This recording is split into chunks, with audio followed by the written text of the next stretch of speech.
Почитувани, инфлацијата вртоглаво расте. Со ВМРО ДПМН секој нов месец е удар врз стандардот на граѓаните. Државниот завод за статистика објави алармантни бројки. Инфлацијата на годишно ниво изнесува 4,8%. Овие катастрофални бројки не се на четврта економија, туку на економија во слободен пат. Резултатот на тотално промашените економски политики на владата на Христијан Мицкоски. Речиси се е поскапено, а најмногу храната и основните производи.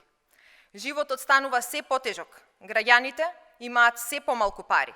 Илјадници семејства во Македонија едва и врзуваат крај со крај. Родителите се приморани да се откажуваат од многу работи за да можат да обезбедат оброк за своите деца. Прават секојдневни математики, дали да платат сметки или да купат основни намирници. И додека народот едва и врзува крај со крај и секојдневно се бори со високите цени, премиерот Мицкоски се уште анализира. Власта тврдоглаво ги одбива конкретните предлози на СДСМ за намалување на цените и зголемување на платите. Не може народот да биде на леп и сол и да чека мерки додека владините функционери се луксузираат и се гоштеваат со папаја и манго.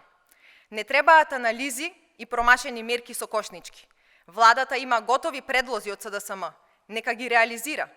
Укинување на ДДВ за храна, зголемување на минималната плата и покачување на платите во други сектори. Само на овој начин цените ќе се намалат, а ќе се заштити стандардот и понатамошното осиромашување. Времето на владината незаинтересираност и јарчењето на парите на граѓаните мора да заврши. Сметката секој ден ја плаќаат граѓаните.